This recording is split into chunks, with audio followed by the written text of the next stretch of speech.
जय हिंद दोस्तों। आज हम आप लोग को बताएंगे कि जीडीपी क्या है। जीडीपी का फुल नेम होता है सकल घरेलू उत्पाद। अगर इंग्लिश में इसको हम बोले तो ग्रॉस डोमेस्टिक प्रोडक्ट कहते हैं। जीडीपी की मैनी टाइप्स होते हैं। इसमें एक होता है जीडीपी, दूसरा होता है जीएनपी, एक होता है एनएनपी, फिर होता है पीसीआई। दोस्तों, जीएनपी का जो फुल नेम होता है ग्रॉस नेशनल प्रोडक्ट, इसे हम सकल राष्ट्रीय उत्पाद कहते हैं। और एनएनपी का जो फुल नेम होता है नेट नेशनल प्रोडक्ट, इसे निवल राष्ट्रीय उत्पाद कहते हैं। और पीसीआई का फुल नेम होता है पर कैपिटा इनकम, इसे हिंदी में हम प्रति व्यक्ति आय कहते हैं। तो दोस्तों, आज सिर्फ हम जीडीपी के बारे में पढ़ेंगे और ये तीनों हम अगले नेक्स्ट वीडियो में हम आपको बताएंगे। ठीक है, तो आइए जानते हैं जीडीपी क्या है। जीडीपी को हम कहते हैं किसी देश या राज्य के उसकी घरेलू सीमा या राजनीतिक सीमा में उत्पादित वस्तु एवं सेवा के अंतिम बाजार मूल्य के समग्र योग को जीडीपी कहते हैं। हम जानते हैं कि इसमें कुछ क्यू पॉइंट दिए हुए हैं, जैसे कि समग्र योग हो गया, घरेलू सीमा हो गया, राजनीतिक सीमा हो गया, अंतिम बाजार मूल्य हो गया, मतलब वस्तु एवं सेवाएं हो गए। यही सब थोड़ा से समझने की बात है। और वैसे जीडीपी में ज़्यादा कुछ है नहीं जितना आप लोग समझते हैं। वैसे तो ओवरऑल आप लोग को जानकारी होगा ही, लेकिन हम मेन से लेवल से आपको हम बता रहे हैं कि जीडीपी क्या है, एकदम सरल बेस से। और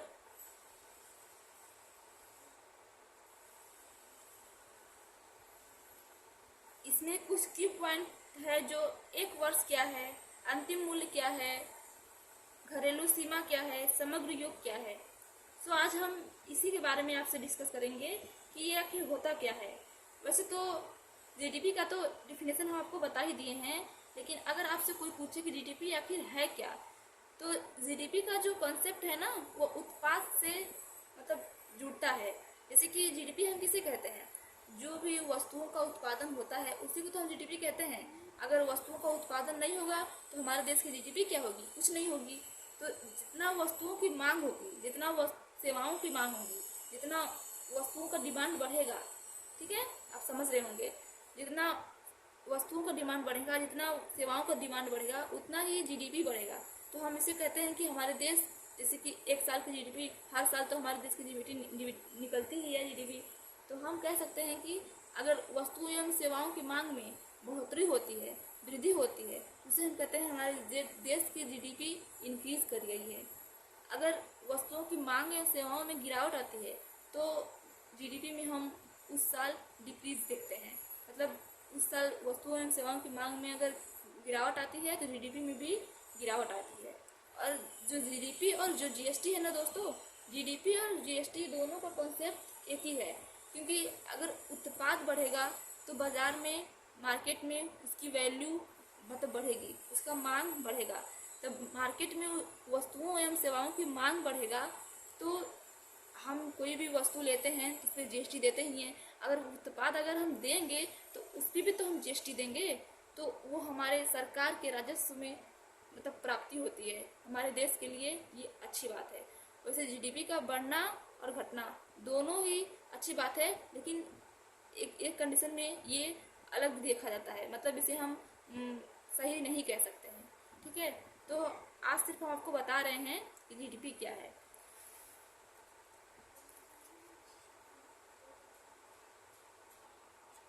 तो दोस्तों, अगर आपसे कोई कहे कि जीडीपी और जीएसटी में क्या कॉम्बिनेशन है, तो आप उनसे कह दीजिएगा, जो भी आपसे कोई, जाहिर सी बात है, कोई किसी से पूछता ही है कि क्या पता है जीडीपी के बारे में तुमको, क्या जानते हो जीएसटी के बारे में तुम, तो आप कहिएगा कि अगर जीडीपी बढ़ती है तो जीएसटी में भी बढ़ोतरी होती है। ठीक है, फिर अब हम आते हैं अपने की पॉइंट पर कि 1 ईयर क्या है, घरेलू सीमा क्या है और अंतिम मूल्य क्या है।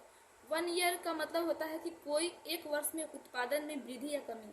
जैसे कि हम जानते हैं हर साल हमारे देश की जीडीपी जारी होती है, ठीक है, और जीडीपी में हमें कभी इंक्रीज देखने को मिलता है तो कभी डिक्रीज देखने को मिलता है। इसी को हम लोग कहते हैं कि 1 ईयर। और जो जीडीपी जारी होता है ना, वो प्रत्येक 1 ईयर पे ही होता है। जैसे 2011 हो गया, 2012 की जीडीपी, 2013 की जीडीपी, हर साल ये जीडीपी जारी होता है, तो एक साल पे ही इसको रिप्रेजेंट किया जाता है। अब हम देखते हैं घरेलू सीमा क्या है। घरेलू सीमा का मतलब थोड़ा से आप लोग को समझना होगा अच्छे से, क्योंकि घरेलू सीमा का मतलब हम कई कई बार समझ नहीं पाते हैं कि आखिर ये सीमा है क्या। तो इसका इंग्लिश होता है डोमेस्टिक बाउंड्री, इसको हम इंग्लिश में कहते हैं डोमेस्टिक बाउंड्री। अगर एग्जाम्पल के तौर पे देखें तो दोस्तों ये हम भारत का एग्जाम्पल लिए हैं, तो सपोज दैट ये हमारा भारत है और भारत का तो कोई सीमा होगा, जाहिर सी बात है, हर इंसान का एक सीमा होता है, हर एक लिमिट होती है। तो ये जो भारत है, हो सकता है आप लोग जानते होंगे भारत की सीमा पाकिस्तान से लगती है, अफगानिस्तान से लगती है, चाइना से लगती है, इधर म्यांमार से लगती है, नेपाल भूटान से लगती है। तो ये जो सीमा है ना, इसी सीमा को कहते हैं डोमेस्टिक बाउंड्री।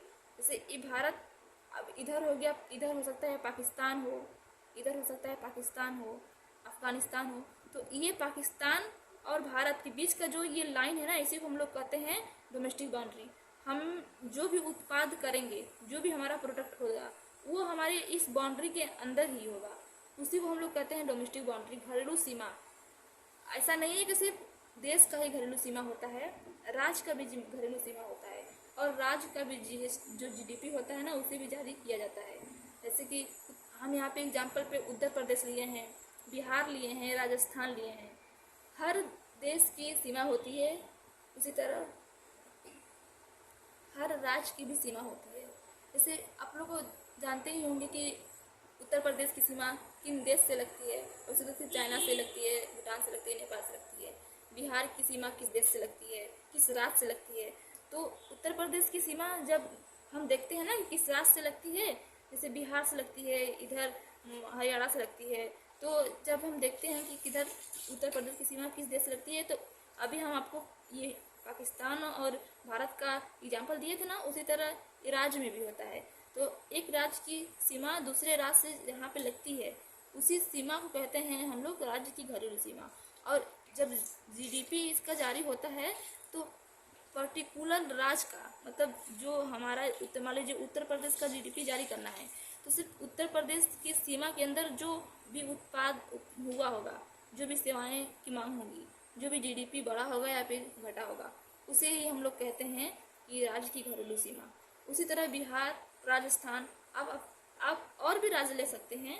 आपको पता है कि हमारे देश में 29 राज्य है, जिसमें से 8 यूनियन टेरिटरी है और राज्य हैं। तो आप अपने हिसाब समझने के लिए आप किसी राज्य का ले सकते हैं। फिर हम देखते हैं कि अंतिम मूल्य क्या है। अंतिम मूल्य दोस्तों उसे कहते हैं कि जब कोई प्रोडक्ट हम उत्पाद करते हैं, जब हम किसी प्रोडक्ट को बनाते हैं, तो ऐसा नहीं है कि सिर्फ उसको हम बना तो जैसे कि ये पेन ही है, तो हमें डायरेक्ट ये पेन तो नहीं मिला होगा। पहले इस पेन को बनने से पहले का प्रोसेस अलग होगा, मतलब पेन बनने में बहुत सारे प्रोसेस लगा होगा, फिर जाके ये मार्केट में पेन उपलब्ध हुई है। तो मार्केट में जिस मूल्य में पेन उपलब्ध हुआ है, उसी को हम अंतिम मूल्य कहते हैं। जैसे हम आपको यहाँ पे एग्जाम्पल के तौर पे दिखा रहे हैं कि यहाँ पे गेहूँ लिए हैं, आटा लिए हैं, ब्रेड लिए हैं। मान लीजिए गेहूँ तो हमें डायरेक्ट नहीं मिला होगा, गेहूँ से पहले ये बीज रहा होगा, फिर उसके बाद बहुत सारे प्रोसेस के बाद हमें ये गेहूँ मिला है। तो आप कहीं से 10 रुपये का गेहूँ लिए हैं, ठीक है, सपोज दैट, सिर्फ हम आपको एग्जाम्पल के तौर पे बता रहे हैं। फिर गेहूँ को आप आटा बनाने के लिए मिल वगैरह में देंगे। जब आटा बनाने के लिए देंगे तो उसमें जो मूल्य लगता है, जैसे 10 रुपये का गेहूँ लिए और आप 12 रुपये का आटा बनाने में लग गया हमको, तो ये 10 रुपये का गेहूँ हो गया, 12 रुपये का आटा हो गया। अब आटा से अगर बहुत सारी चीज़ बनती हैं, बिस्किट बनता है, रोटी बनता है, ब्रेड बनता है। तो यहाँ पे हम ब्रेड ले रहे हैं, तो आटा से फिर हम ब्रेड बनाएंगे।